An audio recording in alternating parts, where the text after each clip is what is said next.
Hi friends, দেখো রান্না করতে চলে এলাম। দেখো আজকে কি রান্না করব। কাতলা মাছ রান্না করব। তার জন্য কাতলা মাছটাকে আমি ম্যারিনেট করে নিয়েছি। দই কাতলা করব, অবশ্যই দই দিয়েছি। নুন, হলুদ, কাশ্মীরি মির্চ, ধনে জিরের গুঁড়ো, আর কালারের জন্য দিয়েছি কাশ্মীরি মির্চ, আর কাঁচা লঙ্কা পেস্ট করে দিয়েছি, আর গরম মশলা, আদা বাটা। এই দিয়ে মাছটাকে আমি ম্যারিনেট করে দিয়েছি। সঙ্গে দেখো গোটা কাঁচা লঙ্কা তো আছেই। এইটা দিয়ে দই কাতলা রান্না করব। আর দেখো এখানে আমি পনির রান্না করব। পনিরটা আমি সম্পূর্ণ সাদা তেলে করব। পনিরটা কেটে নিয়েছি। আর এখানে কিছুটা পেঁয়াজ আর টক দই নিয়েছি পনিরের জন্য। আর দেখো এখানে একটা মশলার পেস্ট তৈরি করে নিয়েছি। এখানে আছে কাজু, কিশমিশ, পোস্ত। এইটা দিয়ে আমি মশলার পেস্টটা তৈরি করেছি পনিরের রান্না করার জন্য। চলো তোমাদের সঙ্গে নিয়ে রান্নাটা শুরু করা যাক। হাই ফ্রেন্ডস, দেখো রান্না করতে চলে এলাম। দেখো বন্ধুরা, প্রথমে আমি এই যে কাতলা মাছটা রান্না করছি, দই কাতলা। তার জন্য আমি তেলটা গরম করে নিয়েছি। এর মধ্যে একে একে আমি মাছটা দিয়ে দেবো। মাছটাকে আমি তেলের সাথে একটু ভেজে নিলাম। এবারে দেখো এখানে মশলা ধোয়া জলটাকে আমি দিয়ে দিচ্ছি। এটাকেও আমি এর সাথে ভালো করে একটু কষিয়ে নেব। একটু নুন দিয়ে দিলাম। আমি এর মধ্যে অল্প করে জল দিয়ে দিচ্ছি। দই কাতলা আমার অলমোস্ট ডান। আমি এর মধ্যে একটুখানি অল্প করে কসুরি মেথি দিয়ে দিলাম। ব্যাস। তোমরা কারা কারা এরকম রান্না পছন্দ করো বন্ধুরা, আমাকে কিন্তু জানাবে।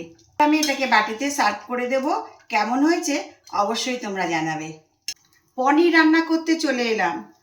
দেখো পনিরটা সম্পূর্ণ আমি সাদা তেলেই রান্না করব। আমি এর মধ্যে পনিরগুলোকে একটু হালকা করে ভেজে নেব। এর মধ্যে আমি অল্প একটু নুন দিয়ে দিলাম, আর সামান্য হলুদ দেবো। রান্নাটায় আমি হলুদ দেব না। পনিরটা আমার ভাজা হয়ে গেছে। এবার পনিরটাকে আমি তুলে দিচ্ছি। পেঁয়াজটা আমার ভাজাটা হয়ে গেছে দেখো। এবারে আমি এই যে মশলার পেস্টটা তৈরি করেছি কাজু কিশমিশে দিয়ে দিলাম। তার মধ্যে টক দইটাকেও দিয়ে দিলাম। এবারে আমি মশলাটা ভালো করে কষিয়ে নেব। এর মধ্যে আমি দিয়ে দিলাম একটু কাশ্মীরি মির্চ কালারের জন্য, আর আমি একটু কাঁচা লঙ্কা পেস্ট করে দিয়েছি, আর স্বাদ মতো নুন দিয়ে দিলাম। এই রান্নাটা সম্পূর্ণ সাদা তেলে হবে বন্ধুরা।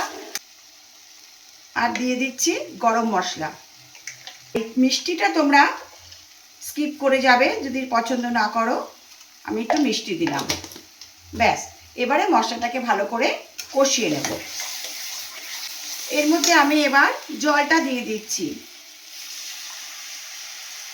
দেখো আমি এই যে পনিরগুলোকে দিয়ে দিলাম, ভাজা পনিরগুলোকে। পনির বাটার মশলা, এর মধ্যে আমি বাটার দিয়ে দিলাম। অবশ্যই তো বাটার দেবো বলো, যেহেতু এটা পনির বাটার মশলা। আমার অলমোস্ট ডান। এবারে আমি এটাকে বাটিতে সার্ভ করে দেবো। কেমন হয়েছে অবশ্যই তোমরা জানাবে। পনির বাটার মশলা রান্না করে আমি বাটিতে সার্ভ করে দিয়েছি। আর এখানে দেখো দই কাতলা রান্না করে বাটিতে সার্ভ করে দিয়েছি। ভিডিওটা যদি তোমাদের ভালো লাগে একটা লাইক কমেন্ট করো। ভালোবাসা নিও। টাটা।